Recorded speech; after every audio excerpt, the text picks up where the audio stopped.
We're going to start. I'm Yin Chen. I'm very excited about this panel. Um, Myanmar or Burma. Myanmar. Myanmar. It's actually Swe is the expert, on this now. Myanmar is the hottest place in the world for news. And actually, I just came back yesterday. I got back and landed at 5:30 yesterday. Very exciting place, political changes going on, the media is opening up, stories everywhere, and the world is looking for stories, trying to understand what's going on. So it's great today that we have three excellent panelists here. Two from, maybe I just give a quick introduction.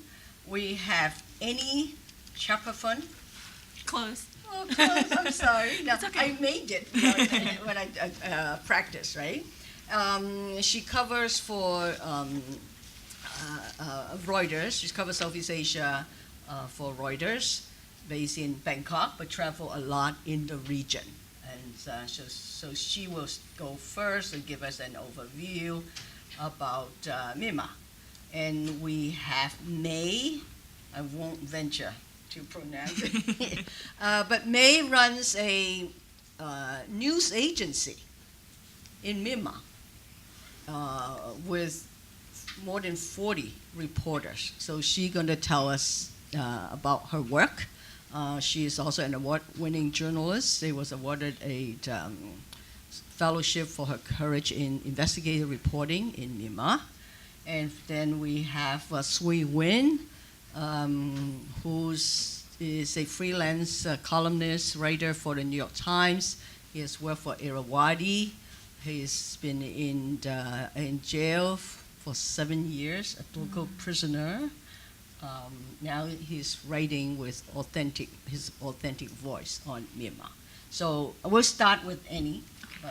Okay. Is there a wireless mic? Wireless mic. There was one. Yes. Okay. I'm just going to go really quickly because I think panel discussion is more interesting. But how many people have been to Myanmar or Burma?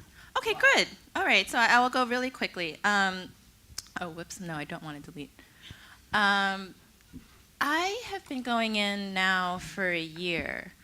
My first time there was March of last year, and I went for the election. So what I'm going to hold on. Let's see, percent online. I'll give you a quick overview. There are just a couple pictures for the people who have never been there before. Myanmar used to be called Burma. Burma is one of the ethnic groups, right? And it's changed to Myanmar, which means fast and strong, right? Yeah. And, it is called Myanmar. That is the official name. I do get a little annoyed when people still refer to it as Burma, but officially it is Myanmar. But the UK and the US still refer to it as Burma. So yeah, just quick pictures. Shwedagon Pagoda, beautiful in Yangon. There are 135, I believe that is the most updated number, at least that Reuters uses, official ethnic groups. Some of the ones that I've covered are the Shan, the Karen, the Kachin, and the Rohingya. Shan and Karen are on the border of Thailand. They have fled conflict zones, and I have been to both the Shan border and the Karen border, crossing illegally, actually, through Thailand. There is a Shan National Day celebration. Here's more. This is the Karen. Sorry if I'm going too fast. This is downtown Yangon. The reason I love Burma so much, or Myanmar rather, is it's such a virgin country. And like Ying said, it is very hot for news. Going around Southeast Asia, would you see colonial buildings like this? There are about a hundred or so. A lot of them are in downtown Yangon. Some of them are in tip-top shape, and some of them look like this. And a lot of investors, here's the Strand Hotel, that still functions as a hotel and offices. A lot of investors want to come in and turn the colonial buildings into malls or into more public places. Here's one that's, again, under construction. But a lot of them are very, very much intact, and they are probably the best colonial, that in all of Southeast Asia, you're not gonna see colonial buildings that are in that good shape. So there is a place called the Yangon Heritage Trust that is trying to conserve the colonial buildings. I am gonna move quickly now to the NLD, National League for Democracy Party, Aung San Suu Kyi. This was right after her win, right in front of the NLD headquarters. She is really good at, this was in Thailand, she is really good at just getting these massive crowds. And I'm gonna show you some Reuters videos very quickly that just kind of encompasses the inspiration and the hope that she gave to this country that was closed off for almost 5 decades. If you were moved by the Obama election, her election was like 100 times better, you know. Hold on. It's just, you know, I'm not actually a fan of hers, and I'm a journalist, so, you know, you can't really side with political politicians anyway. I do have some issues with her regarding not talking about Rohingya, not really coming out and saying. Before I get to that, let me just, the Rohingya are Muslims who live on the Bengali border. They are not an official ethnic group of Myanmar. The Myanmar government does not recognize the Rohingya. The Bengalis do not recognize the Rohingya. And this is a big story this year that Reuters covered last year and this year. There were attacks in June and October, radical Buddhists going into Rohingya villages and basically burning down their huts, their makeshift tents. It is an ethnic cleansing. It is almost genocide. And we'll get into that later. There she is, if you didn't know what she looked like. Pro-democracy leader, was under house arrest for the better part of 2 decades. This was them voting. Oh no. Oops. Call the technician. That's weird. Okay. Well, maybe this one will play. No. No. All right. Well, we'll figure that out later. I want to stop here because I don't want to take too much time. But you can go online and see them. Unfortunately, I don't know why it's not playing, but it was really dramatic footage of. So I'm gonna just give it to May, and maybe it'll be fixed. Okay. Okay. Can you fix it in 30 seconds?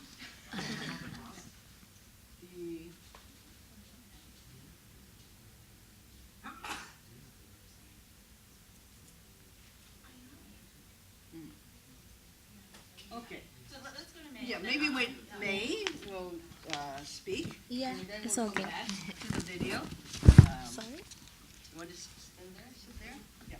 Okay. Everybody, good evening, ladies and gentlemen. I would like to express my gratitude for the invitations and giving me the opportunity to meet with my colleagues. Our country is under limelight on the international stage for the transition process from the military dictatorship to the parliament democracy. Under the transition process, there are many difficult, we are facing with many issues to solve. However, I would like to emphasize the issue related to the Myanmar media. On his speech at the Pidu Ludo Combined Parliament in March 2011, the President U Thein Sein highlighted the importance of the media in the democratic transformations and recognized as fourth pillar of democracy. The Ministry of Information has been trying to initiate the democratic media reformation. So, I have known that Myanmar had free and vibrant media in the past. However, in my life, I have seen only 3 newspapers in my country. Have you ever known that there is a country that had been exactly only 3 3 newspapers for about 5 decades. The ministry abolished the pre-publication censor in August 2012. In the following month, the ministry formed an interim press council. The ministry and the interim media councils are working on the media law, but it is strange that the media set a ban on a publishing and distribution business law to the Lutto. The interim councils and other media organizations reject the bill. Then, the ministry held workshops on the bill in some cities of the state and region to seek the suggestions and send them to the Lutto. For the publications of private daily newspaper, the ministry has licensed 26 newspapers, 24 in Myanmar language and 2 in English at the end of the April 2013. Among them, 7 private papers are running round with the 6 country-wide government operate daily.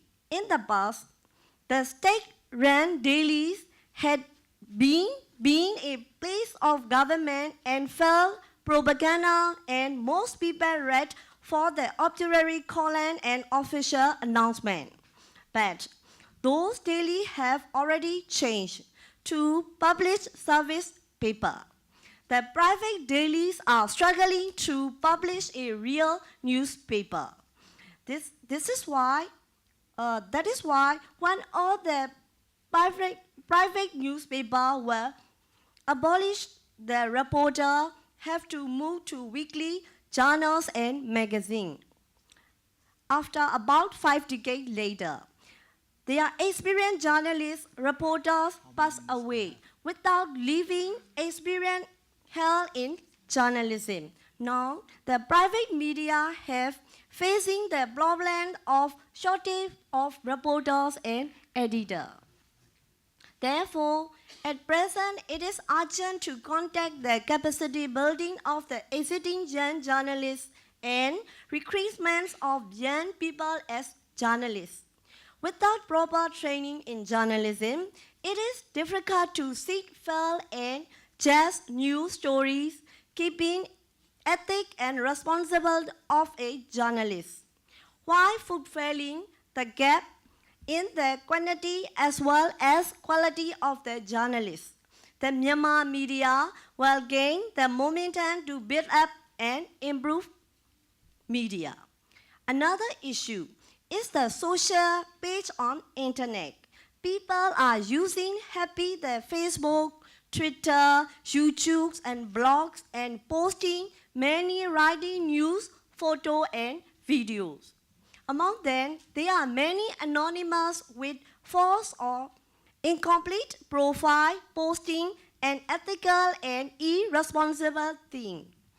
Some journalists use their new freedom irresponsible in the new competitive. Due to insufficient number of skilled and experienced reporters, the printing media are using the unconfirmed and baseless news and stories and photos from the internet page, and are facing challenging and threat of defamation charges.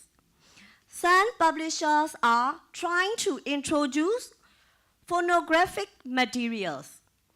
The citizens as well as media want to have their freedoms of expression, but we do not want to give the subversive the free opportunity to deter the transition process of the country to democracy.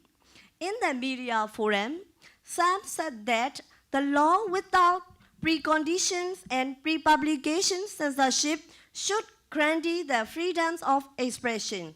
And on the other hand, the unethical and irresponsible journalists should be controlled by judiciary, punished according to the law. It is time for the media to be responsible one to assist the transition process to the democratic parliamentary system. In whatever the reason, the Myanmar is back on the track to democracy and development. We do not want to turn back. Therefore, I would like to request our colleagues and friends, domestic and abroad, to assign us in establish a free, fair, and responsible media in Myanmar. I have a lot of things to say, but I think I should stop. Thank you.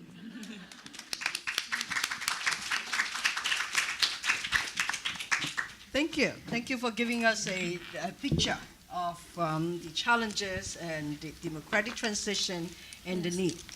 Now, Swe. She has explained to you a long history of, not a long history, a recent history of transformations in the. So can you all hear me? Yes.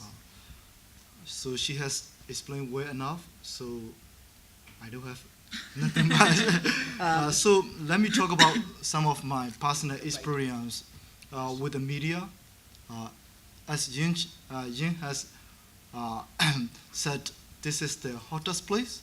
So I think I recommend that if you are a prospective journalist, if you are studying a journalist career, I think this is this can be one of your one of the best places for you to start a career, because there are many stories, many big stories going out there. This country has been closed from the outside world for over 4 decades. You have many things to explore. You can even become a even historian while you're working as a journalist, because there are many things we need to hear from the people. So in terms of media freedom, we have made a major bounce. Just before I came to this university 5 years ago, reporters have to write with fear. I remember hiding my thumbsticks, my memory sticks, when there was a protest in downtown, because I downloaded some of the news story in my thumbstick. I downloaded just normal, typical news stories. So all of these content can be done as done in violation of the electronics law. Also, if you report it negatively about something for an international news agency, you could be arrested. At least you could be taken away for questioning, maybe 2 days, 3 days. Sometimes you don't know. So now I came back to Burma last year, February. So I've been to Burma more than a year. I reported on many sensitive issues, including the ongoing conflict between the majority Buddhists and the minority Muslims in our country. This is the biggest story. Currently, this is the biggest story. I reported very critically on the conflict, but surprisingly, I didn't receive any reprisal or retribution from the government. So I'm happy about that in our country. And also for journalists, it has become easier to do the reporting. You have now internet. Just until a year ago, it's difficult for a reporter to access internet. Now you got many people are beginning to beginning to have access to the mobile phones. So anyway, you can communicate with the local people to a larger extent. So there are many things interesting going on in this country. So if you are going to Burma as a journalist, I recommend that you do this as quickly as possible. Thank you. Thank you. Why don't you tell a bit about yourself? You said you went back to Myanmar a year ago, last February, right? Where were you before? Don't be shy. Sure. Tell us a bit about yourself. I think it's very inspiring. I came here to Hong Kong with a big ambition. I wanted to work for a prestigious international news agency. I wanted to get a permanent job, full-time job, and then I want to get 3 or 4 years experience. And then my plan is, after gaining some experience, I will go back home. But it was difficult for me to get a proper job here in Hong Kong. So, and then I ended up in Thailand as a second choice. I ended up in Hong Kong and then worked for an English news website run by a Burmese Azai group in Thailand. So I worked there for a couple of years, waiting for a chance to go back to Burma. So when things began more relaxed, I went back home, and then I found that I made the right decision. I mean, if you are now working as a freelance journalist for international newspaper, you will be overwhelmed with a lot of work.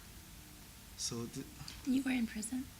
So you said 5 years ago you came here. Actually, he came to our program. But before that, what did you do? Where were you? 5 years ago. Before I came here. Swe is very modest.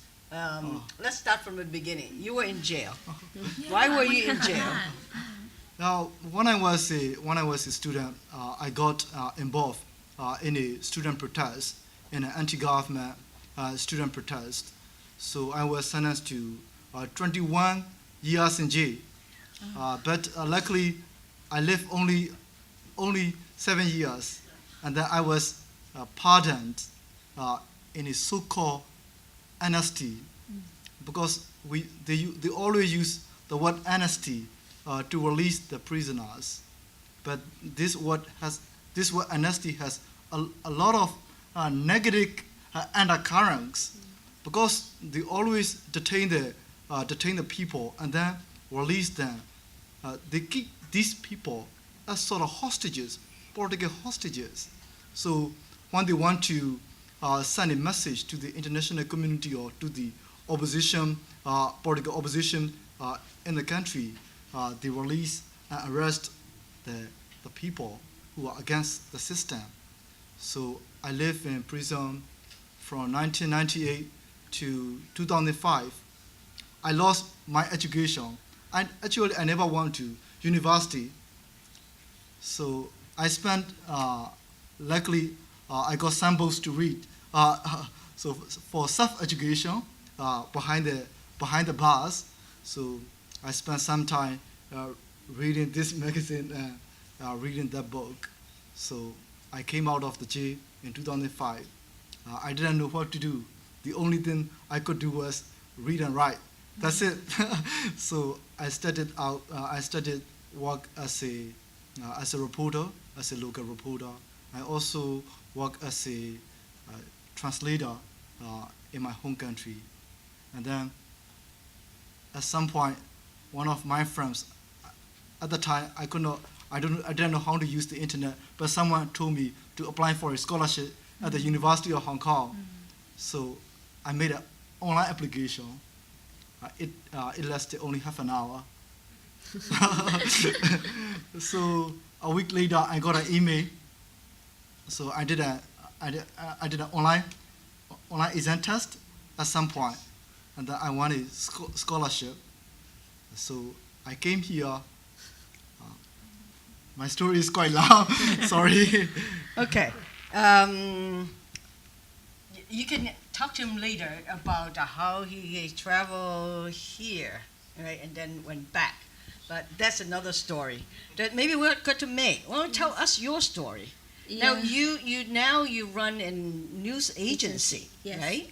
And you sell stories from Yes. media organizations, right? Yes, yes. Why don't you tell us something about that? What you do? Yeah. And how do you Okay. start doing that? Okay.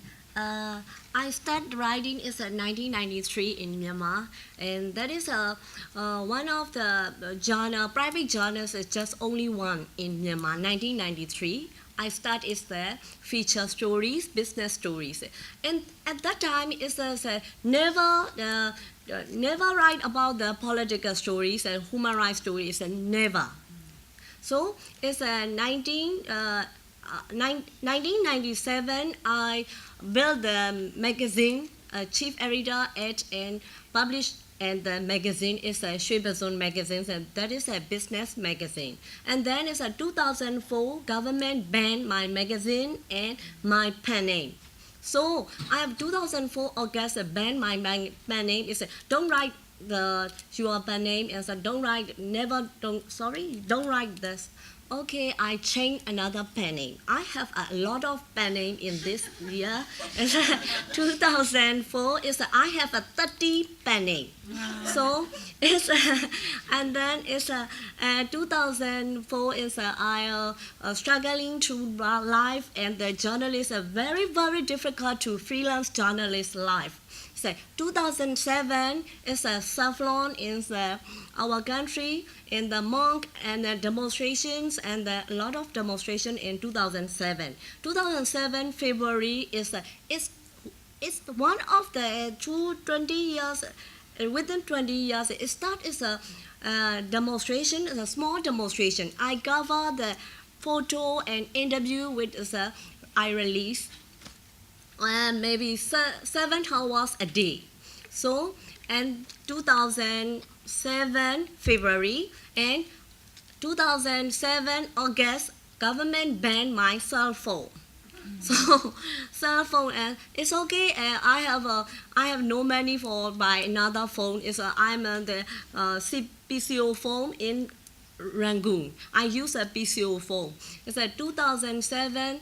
September is a saffron and monk saffron demonstrations, monk demonstrations. I cover the stories, and then it's 2007. I won the ICFJ award, night award. As the ICFJ is a International Center for Journalists based on Washington D.C. So I attend the ceremony in this year, 2007, this November. And I back in the 2008 January is I built the Myanmar new agency with 4 journalists with me. So the government, they didn't allow to open the agency. No, you don't do that agency. Secretly working this agency, I sell the news to the VOA and the ARD. ARD is based on the Thailand.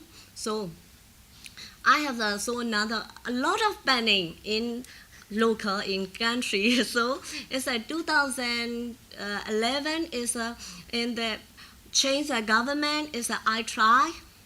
So I got the license is 2011 June is a Myanmar new agency license. I got it. So I'm providing you to in local 16 journals, 2 newspaper and 2 radio station in local in my country. And then international is the VOA television and VOA radio. So now currently I provide the news. Now I have 41 journalists with me. And then another stringer is in another ethnic group in I have stringers and the freelance 21 freelance journalists with me.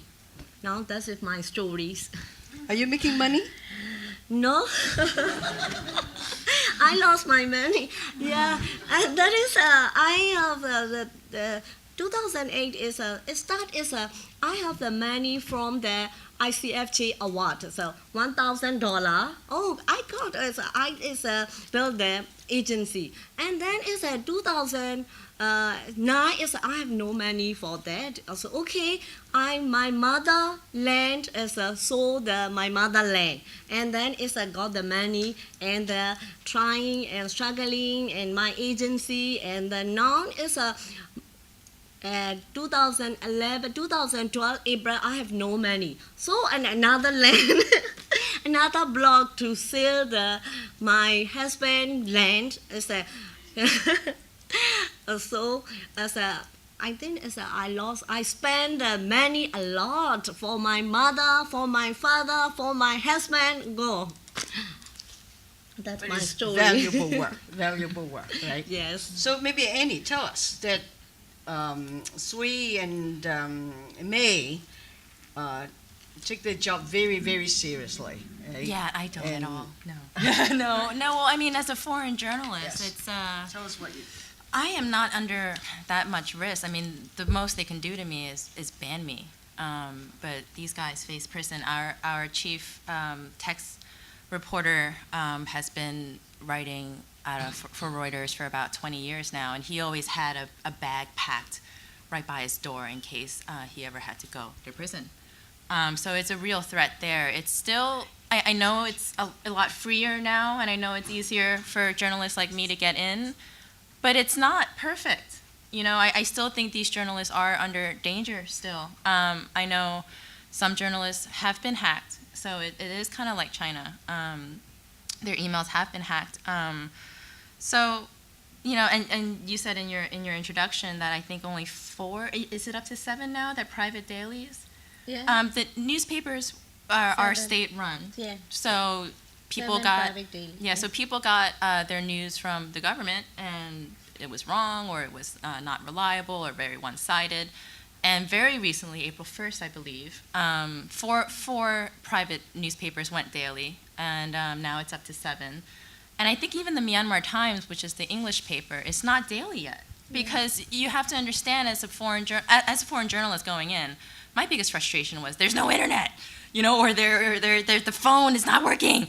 And it's just these little things that make your job so much harder. And to produce a daily newspaper, I mean, you go to New York, or you go into any Western country, and who reads newspapers? Nobody. But in Myanmar, they were sold out by like 5 a.m., 6 a.m. All the private dailies were gone, because they were banned. So to print a newspaper takes electricity, it takes manpower, it takes all these things that you don't really think of, that in Yangon even, electricity goes out every other day, a couple times a day. So as a foreign journalist going in, I was just like, really? You're kidding me? I can't send this story.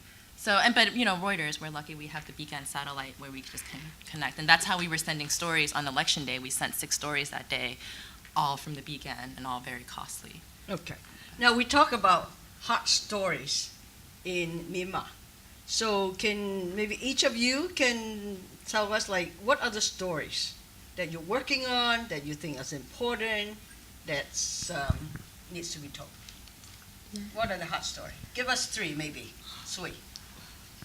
I think the hottest story is a very controversial conflict, very, very controversial. This conflict between the majority Buddhist people and the minority Muslim population in our country. When I said this is a big story, you can imagine what happened in a town in the middle of the country just 2 months ago. 3 days of rioting, 3 days of bloodshed, butchering took place in the broad daylight. 3 consecutive days. 3 consecutive days. Very few international, very few reporters working for the international media made it there in time. We had local reporters. Our fear, now, our enemy is now not the authorities. Our fear lies with the local people. If we do proper reporting, we are faced threats from the local people. If you are a publisher of a news agency, you are running the risk of damaging your business, because you may face a boycott from the majority population. That's why we had this conflict which started last year in June. in the western part of Burma, in a region called Rakhine State, which is at the border of Myanmar and Bangladesh. We had this conflict, and then this conflict spread this year to central towns in the mainland of the country. But very few local media. We had over 130 private publications. Some of them are owned by the children of the army elite. Some of them are owned by the influential businessmen who enrich themselves, taking advantage of their relationship with the army. Some of the publications are in their hands. So very few local publications did interviews with the Muslims. Very few local publications printed photos of Muslims. I rarely saw. But you went to the area.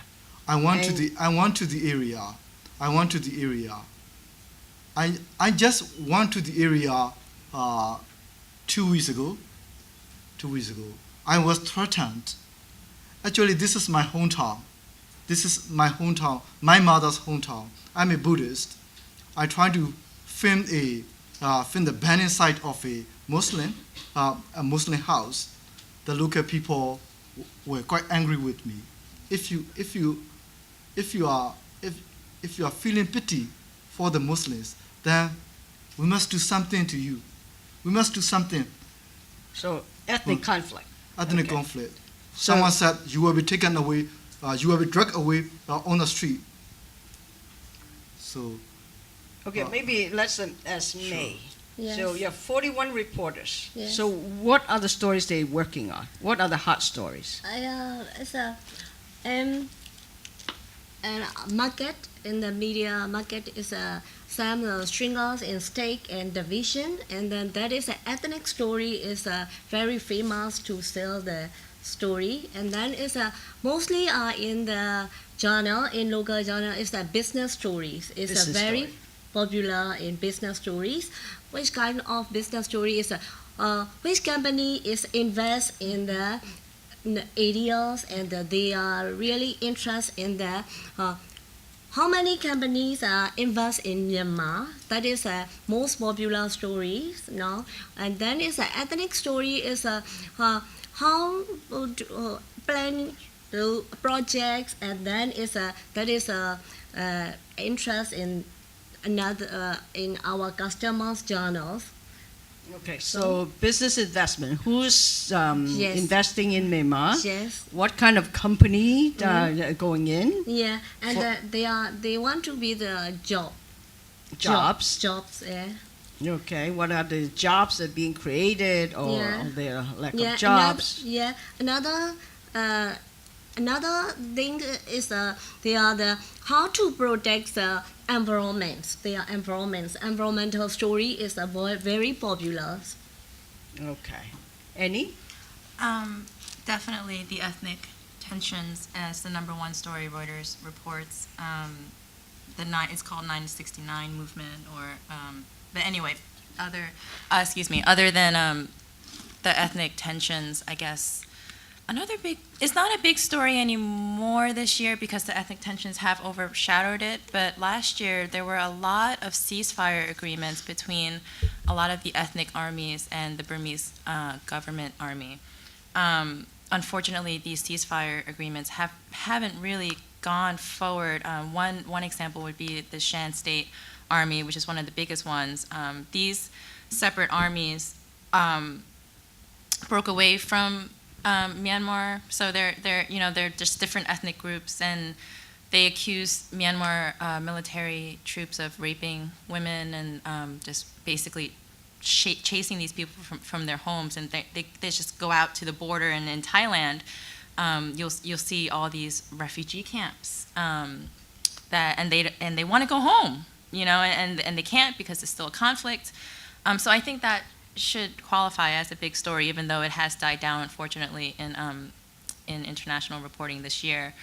And the women who say that they were raped, they end up getting charged for prostitution. So it's almost a never-ending. The ceasefire agreement had all these points and negotiation talking points, and still nothing has really been, because people are still not able to come home.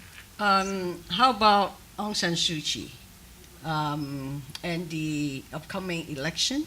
Right? What is the story about her now? I know she's an icon, right? There's a lot of support for her. And when I was in Myanmar, I was told that you just put her on the cover and it'll sell papers. Doesn't matter, right? Is it still true now? What is the story about her now? Swe. Yes, many journalists trying to earn better revenue, more revenue by printing her photos on their front pages. I think it's still going on, but to a lesser extent these days. I think it happened just because of the last year by-elections. We had an election which put Aung San Suu Kyi to the parliament. So, but it's still going on. But we have now her coverage has become a little reduced to some extent, but it will continue to grow as we are approaching another round of election in 2015. Right. And she's likely. Well, there's something in the Constitution that's not allowing her to run, correct? Sure. But many international media reporters, including us, cannot predict what's going to happen in the next 2 years. We are hoping that this will be one of the biggest stories in our country. This will be the turning point in the country's history if we had a free and fair election, if she were elected as she expects now herself, if she were elected as the head of the country, then we could hope more changes on the way. But still very much unpredictable, as the Constitution forbids her from being chosen as the president of the country, because she was once married to a British citizen. You cannot marry a foreign spouse, or you cannot have children holding a foreign citizenship if you are running for a presidential candidacy in this country. So the issue has come up. They're trying to disqualify her from running? She can run for the elections. She can run for the seat, for a parliament seat. But we don't have any elections, any presidential elections. Only the majority of the parliament will choose someone, a certain member of parliament as the president. But the problem is 25% of the seats are controlled by the army. So if you don't have a majority support, you cannot get elected as the president. So the political transformation is a big story, and Sure. to be watched now until Sure. 2015. 2015. Okay. I'm sure people have questions. Okay. We have one question here. Maybe identify yourself so we know who you are. Yes. Yeah, I'm very interested in your talk, Are and you my from name Cambodia? is yes from Cambodia. I'm very interested in your topic about the conflict. So I would like to know how you detect yourself from the reporting the story, because you said you are Buddhist, right? And how you write your story in the objectivity way, you know. Thank you so much. Sure. So this conflict is a very sensitive story. So when I wrote these stories, I tried to do a lot of fact checking. I did a number of interviews first, and then I try to be present when something takes place. I try to go to the area as quickly as possible to witness the scene. I cannot sometimes count on the eyewitnesses. Sometimes I cannot find eyewitnesses. I can find only ear witnesses sometimes. So I don't wish to rely on the ear witnesses. So I try to be an eyewitness myself. I mostly report for the international media, so there is no problem for me to get my story published. But I have some problem too. As a result of my reporting, I lost friends who are Buddhists. I lost friends, at least 20 friends I lost because of my reporting on this conflict. Because many people avoided reporting this issue because this is so sensitive. So sensitive. The same with Reuters. We get complaints. Question here. Hi, I'm Christine from the Philippines, but I work for South China Morning Post. I just wanted to ask, I was thinking during your talk about Burma VJ, that documentary about underground journalism, so I just wanted to ask if you could shed light on how safe there were underground journalists who reported even during the time when the state had bigger control over the media, and what is the state of citizen journalism in your country today, if you still rely on these guerrilla reporters? Yeah. May, you want to answer the question? Citizen journalism? Yes.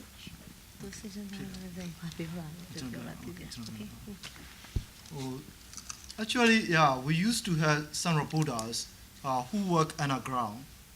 We call this network as the Burma BG reporters who work underground using their cameras. But actually, the media landscape has dramatically changed. You no longer don't need to fear the authorities. You can, for example, back in 2007, you can be arrested if the police see you with a smartphone or a camera. He will at least question you. Just in the downtown, he will check your mobile, he will check your camera, and then if he find some controversial photos, he will take away your camera. But now it has become a lot easier. To be honest, actually, I'm very critical of the government, but they deserve some praise. They did a good job in opening up the media, even though the government is still not doing properly in terms of rule of law, what we call rule of law. You don't have any proper legal protection. If you're assaulted as a journalist, for example, you go to a sensitive area, and then someone assaulted you for your doing, but most probably the police will complain you instead of the asylums. Actually, the exile media, like the DVB, Democratic Voice of Burma, Irrawaddy, and they're moving back inside the country because of Or the trying opening to. up. Yeah, DVB hasn't moved back yet, Yeah, but I they have want to. I have an answer. Is Burma VJ is a stay in the Rangoons, and then it's open their office, and they are providing news to the DVB. That is very openly, not secretly. Okay. We have to take one question. Yes. I think there's a lot of us who would like to go to to Myanmar in the next 6 months or a year to do some reporting, because obviously there's a lot of appetite. I wonder if you can offer, each of you can offer maybe some real quick tips in terms of, as a reporter coming on assignment into Myanmar, what are some things that we need to think about, either in terms of logistics, in terms of, who you talk to, in terms of, how officials will perceive you, any issues that we need to think about, any challenges that we need to think about, any things that would make, that reporting trip easier. Can I first? Well, people ask me a lot how I first got in, and it was mostly just me being aggressive, and I just said, hey, so there's an election in Myanmar, I'm going, right? And just pitch your story that way. I think logistically you definitely need a fixer. So someone who speaks both Burmese and English. You definitely need a driver who knows where they're going and who's safe. In terms of story ideas, I'm sure you can work that on your own, but I think those two probably are, and a way to transmit your story. So either a good hotel that has a decent connection. If you're a video person, you're going to need a lot stronger connection. Traders Hotel, Park Royal Hotel in downtown, Chatrium is another one that's closer to the lake, have incredible speeds that you can transmit video. But those so internet driver fixer. But those hotels are getting more expensive. They are. But just go to the cafe, buy some coffee, like $2 tea, and just use their internet. Okay, May, any tips, suggestions? Firstly, to give education awareness on the role of the media to the people, is so I would like to emphasize the requirements for the maintenance of the journalists in Myanmar. Is to give education awareness on the role of the media to the people is the one thing. Second thing is capacity buildings of the journalists to know the duty, responsibility, ethics, and practice of the media. What is the public interest and defamation law things. But that's for journalists in Burma. Yeah. How about people here who wants to go to do stories in your country? Yeah, Any a lot tips of you stories. can give them? Yeah, so a lot What of do they stories. need to do? Can they do it? Open the mind. Open the mind. Open mind. Yes, because it's a lot of stories, and I think it's environmental stories, and then it's local peoples and need to education stories, and then it's conflict stories and ethnic groups, and then it's business stories. So because of the most of the foreign company invest in Myanmar, so they already interest in the mining. So it's environmental stories and then a lot of stories in Myanmar. Okay, Swe. Give us some tips. So what I want to say is, you can report on many topics. You can go around. You can roam about the country, but don't touch the army. Don't trust the army. Don't touch the army. You will get into very serious trouble, because I tried to enter a compound controlled by the Navy. I was caught, but luckily I escaped. It happened 6 months ago, because I found that a Singaporean Navy ship was at the dock bringing some ammunition, latest sophisticated ammunition. So I tried to negotiate with the gag, with the sergeant, paying some money. I just wish to pick at what's going on, but unfortunately I was caught. And then the officer decided to sue me, to send me to the police station. But then he realized if I were trying at the court, he would also get into trouble because of the less security arrangement at this so sensitive area. Actually, I never thought that this is so sensitive area. I just wish to have a peek at what's going on at the dock. So don't touch the army. My experience, don't touch the army. My experience is, it's been a year I've been reporting in Burma. Everything was okay, but don't touch the army. Can I just add one more thing? yeah, sure. It's still a very cash-based society. When I entered last year, there were no ATMs. There's nothing. You just go in with really crisp U.S. dollar, $100 bills and change for Myanmar chat. Now there are ATMs, but I think the fee is like 20,000 chat per withdrawal. So it's still just go in with a wad of cash. It's very much like still Afghanistan, Iran, which are still cash-based societies. Now, I don't speak Burmese, so can I do stories in your country? Yes, you can Yes, do. how You do can I do do it? stories. You can hire translators who may be local journalists. You can hire some translators. And also, one more thing I want to add is, if you are doing interviews, if you are working in the major cities, and then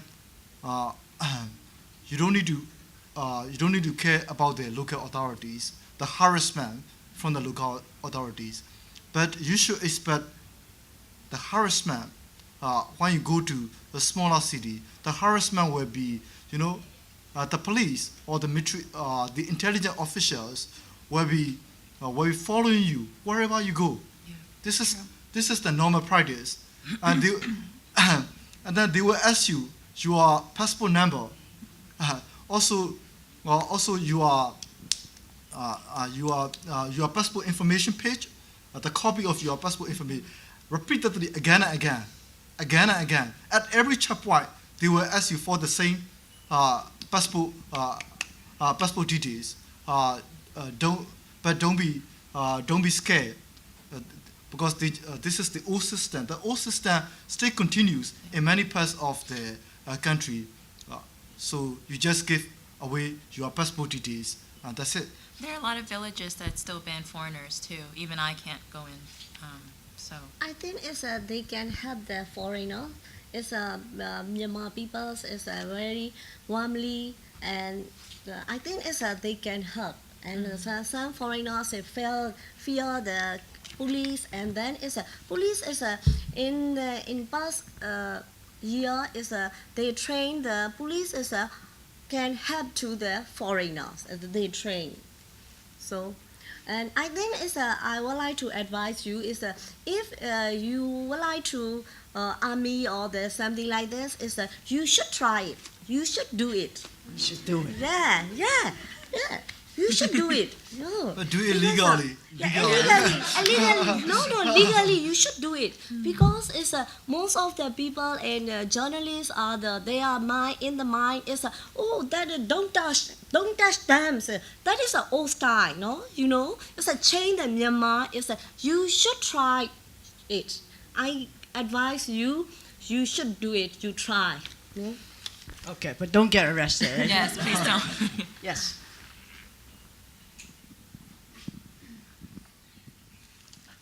Hello, hi, my name is Trina. So I'm just wondering, since all three of you do mostly political stories, I was wondering how do you actually filter out your local sources to ensure that they're actually reliable? Pardon me, sorry. How do you ensure that your sources are reliable? Yeah. Who can trust and who cannot? Yeah, is in my agency story is my house time is 3 source. No? One story is need 3 source. One source is real people. No? Second source is authority man, and then is another source is the academic source. So academic source. Yes. So it's need 3 source. Some story is 2 source is okay. One source never use these stories. So and at first it's very difficult to confirm. Now it's very easy, not difficult. So no one source story. Check your sources. Yes. Okay. Alex? Oh, can you speak to the mic? Sorry. Hi, May. You mentioned earlier in your speech that the 4 decades of political repression have led to a shortage of experienced reporters, experienced local reporters in Myanmar. It takes time to develop expertise. What do you see as the short-term solutions to filling that shortage? Is it necessarily needing foreign journalists to come in, or is there another way to address this? Yeah, Thank you. And 20 years ago, is the journalists in military government in this period, the under-military government, they released the journalists in the jail. So it's the gap. It's more experienced journalists pass away. So not experienced journalists in this time, in the young people join to the media. So. And then at first it's a very few experienced trained journalists, a very few. So now is more young journalists join in media. Media reporter so many reporter, but experienced journalists are very few.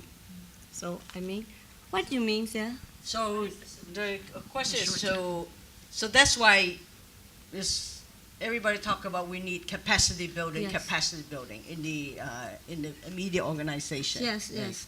Now, do you see more foreign journalists coming in to do the stories? Yeah, foreign journalists coming in my country, but they can long time. They can do it long time. Yeah, because no electricity and internet connection is delay. That's the problem for them. They can stay in long time. Okay, but how do you do? I think it will take a long time before we can train more young people to become a professional, experienced journalists. The journalism courses alone will not be enough. We have a very dysfunctional education system. It needs to be changed before we start training young people and expect them to become professional journalists. Yeah. So there's a question here. So we need more journalists inside the country. Yes. More training. Yes. That's perfect. You talked a lot about coverage about the conflicts and people being displaced. Are there any coverage and almost kind of like feature stories about the lives of these people and how it's changed them and being in these internally displaced people's camp? Excuse me. The stories that Reuters has covered, we do. Unfortunately, it's so hard to get into those places. And the coverage that we do get, we do their daily lives, and it's horrific. For me personally, the Rohingya is the most devastating. They are literally starving. I never got to my videos, did I? Oh. We can do that later. Yeah, it does.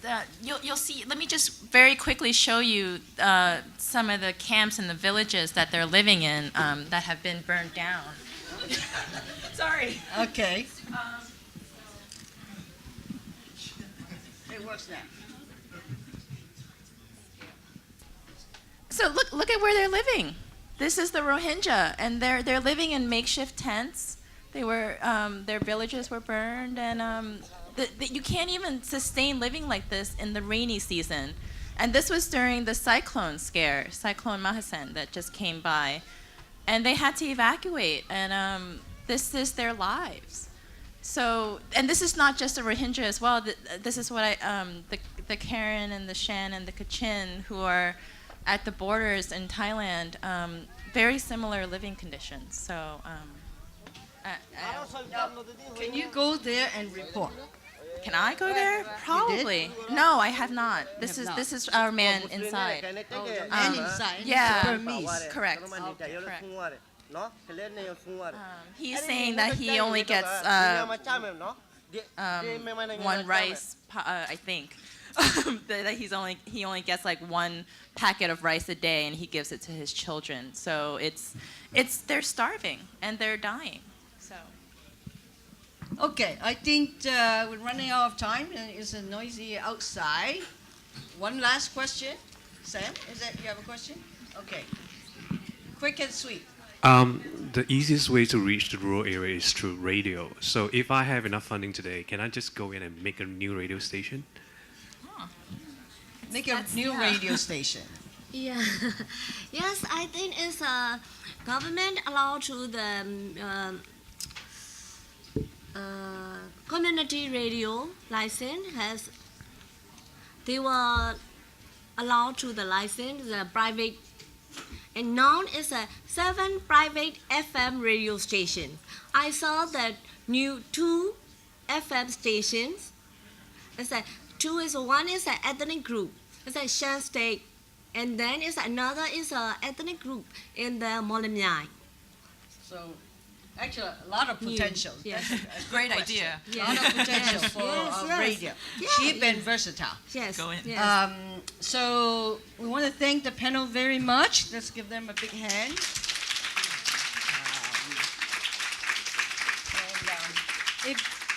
If you search Google for their names, and you'll find more about them, about their stories. And so Swe Win would be Swe Win in New York Times. You'll find his column on ethnic conflict and others. In May, his agency has an English version, yeah, right?